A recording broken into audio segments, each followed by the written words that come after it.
What's up, dudes? Let's do a throwback commander on a nice Tuesday morning here, or whatever day you're watching this. Insert that day here. But first, take a moment to subscribe to the channel. I got a million decks up on my Mox field. It's a treasure trove. Alright, I build decks all the time just for giggles. I got a Patreon wherein you can ask me anything. Anything, brother. Even about my skivvies. Custom builds, all that fun stuff. You got the YouTube memberships below. If you want to access the Hyena Hive Mind, you can join the Discord. Thanks to each and every one of you guys. I love you just to pieces. Now I want to talk about this budget banger. This old commander from a couple years ago, Light-Paws, Emperor's Voice. So this is 1 and a white, legendary creature, Fox Advisor. It's a 2/2. Whenever an aura you control enters, if you cast it, you may search your library for an aura card with mana value less than or equal to that aura with a different name than each aura you control. Put that card onto the battlefield attached to Light-Paws, then shuffle. Now, of course, I made a deck and I made a video on this guy back when it came out, and I actually did a few test runs with that deck. It's pretty nasty in practice, but you know, he has the obvious vulnerabilities of an Aura Voltron deck.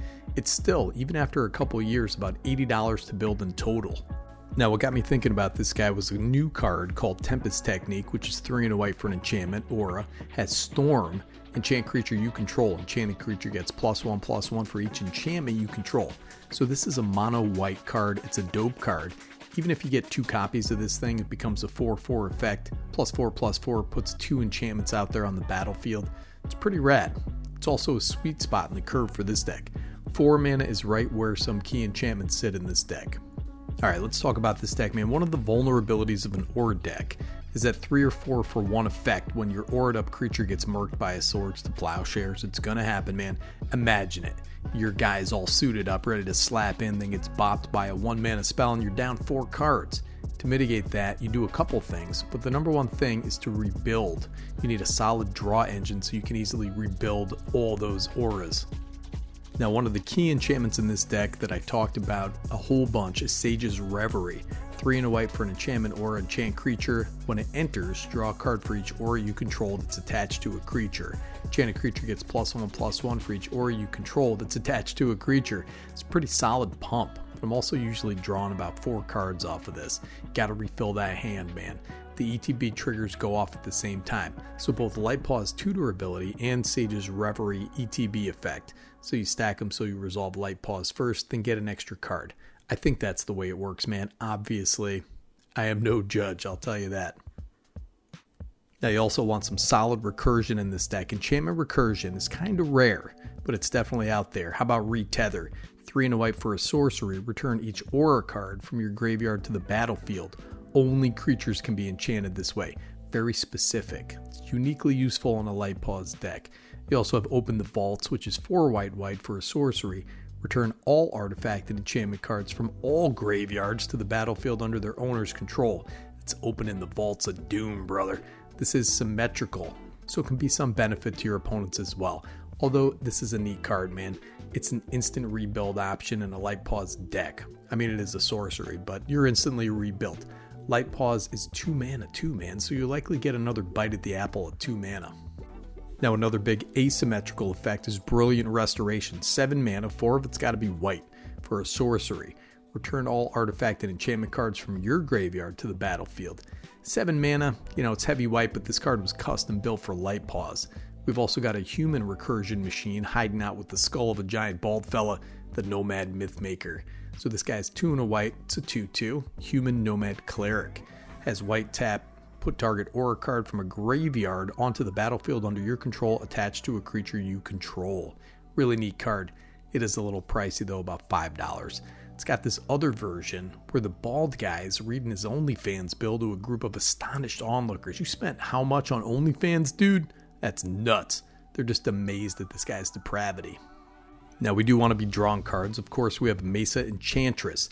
That's decent draw right there. You also have some cheap tutors that really shine in a narrow deck like this. Core Spirit Dancer. That's a nutso card. Deserves a slot here as well. Chilling in the Jumanji. It's got the puma. It's got the goats. It's got the elephants out there of the spirit realm. SRAM is in there too. SRAM is the man. You know, he's having coffee with Core Spirit Dancer and Mesa Enchantress trying to decide which one to hit on, but secretly he likes dudes the whole time. So those tutors are Heliod's Pilgrim and Moonblessed Cleric. They are mere pennies, man, and they can search out whatever kind of aura you need. You need pump? There you go. You need evasion? You need protection? We got it all in this deck. Now, before we get to the auras, I want to mention the Smoky Grandma herself, Umbra Mystic. It's 2 and a white for a creature human wizard. It's a 2/2. Auras attached to permanents you control have Umbra armor. She looks like she talks like this. Nancy. Come on, Nancy. We gotta go get my breathing treatment. Let's go outside. She's the lady at your work nobody can find because she's smoking every 20 minutes, dude. It's got a reprint in Wilds of Eldraine and is a fantastic protection piece. Now we also have a couple 1-mana creatures that can protect our dude. All-Seed of Life's Bounty and Mother of Runes. Mother of Runes is not an enchantment like the All-Seed out there and is a little pricier than when I put it in the deck. Mother of Runes about $5, $5.50. Such a bonkers card, man. It's got a wide variety of art treatments too. You can get the old lady drinking tea or the younger mom holding that ball of light. A couple beautiful secret lair treatments too, man. Awesome card. Love it. Anyways, we got auras. You got 3 categories: protection, pump, and evasion. As far as protection goes, we have some totems. Hyena Umbra. There it is, man. The hyenas in the Discord appreciate this card. That's one of the guys from the Discord riding the spiritual hyena right down to the Piggly Wiggly to buy some Cheetos. You know it. Hyena Umbra, it's a little pump too. Alright, here we go. Benevolent Blessing. 2 mana, has flash. It's an aura. Enchant Creature. As this aura enters, choose a color. Enchanted Creature has protection from the chosen color. This effect does not remove auras and equipment you control that are already attached to it, you idiot. Protection from a color is a good way to get through. Det. That's how you can remember it. DEBT. Can't be damaged, enchanted, blocked, or targeted. This swings Light-Paws at your first target. Give it protection from whatever color they are. This has flash, so it may blunt some targeted removal too. Hold up a couple mana. Spirit Mantle's another good one. Has a little pump on there too. Unquestioned Authority, Pentarch Ward. They draw a nice little card on the way in. Delicious. You also have auras that grant indestructibility. Timely Ward, shielded by faith. Indestructible is decent protection. Won't help with the aforementioned Swords to Plowshares, but just use Light-Paws' ability to cast that indestructible and then go get a protection enchantment. You have that consistency with Light-Paws that only an aura tutor can grant you. Light-Paws, if you're missing some part in your hand of the protection pump or evasion, you just go get it with the tutor ability. Now, as far as pure pump goes, it gets no better than All That Glitters. Enchanted Creature gets +1/+1 for each artifact and or enchantment you control. Now, this is another lady holding a ball, right? It's oddly erotic. Wizards knows what it's doing here, man. Ethereal Armor is another great card. 1 white mana for an enchantment aura. Enchanted Creature gets +1/+1 for each enchantment you control and has first strike. The card is bonkers. Now, protection from creatures or a specific color is great evasion. It's probably going to get you through for damage, but we want some evasion too, like flying. Flying is super easy to get on Light-Paws, floating over everybody to stab some dude in the face with his tails out there. Armored Ascension. 3 and a white for an enchantment or enchant creature. Gets +1/+1 for each planes you control and has flying. So suddenly your dude is a 6/6 flying in for massive damage. Light-Paws gets huge. Can usually Voltron in 2 hits by turn 5 or so. Now how about Angelic Destiny? 2 white for an aura. Enchant Creature. Enchanted Creature gets +4/+4. Has a plus floor. It gets a plus flooring, dude. Has flying, first strike, and is an angel in addition to its other types. When it dies, return this card to its owner's hand. Great card. It's about $2. Pretty huge pump. Now keep in mind, you get to tailor your tutor target to whatever you need, man. Cast this, you can get almost any aura in your deck right onto Light-Paws. Anyways, man, check it out. It's an interesting deck. You want to maximize your enchantments, so you have some removal that is also enchantments like Faith's Fetters.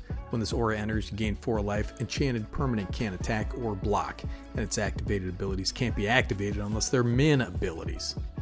So you go grab an aura for protection aura for Light-Paws. Heck, grab Angelic Destiny if you want to. I don't care. Anyways, I forgot to write an outro for this video, so I'm just gonna spitball it here, man. I just want to say I love you guys, number 1. Number 2, this is a really fun deck, and you can build it on a budget. Auras is one of those archetypes that's super cheap because nobody wants to play them. Everybody considers them bad, but they're not bad. They're not bad at all. Not if you focus in on what your deck's going to be about. This is going to be a Voltron deck. You have some supporting creatures. You got a supporting cast out there. But most of the time, you're going to get those auras on Light-Paws. You're going to get some evasion. You're going to get some protection. You're going to get some pump. You're going to tutor it out and then just bash in, dude. This thing is a fantastic card. It's only like 80 cents. I just want to give a little throwback. Give this dude his flowers. You know, give him some respect out there. And sorry if I messed up his gender, because that's better, Commander, dude. Nikki G is signing off.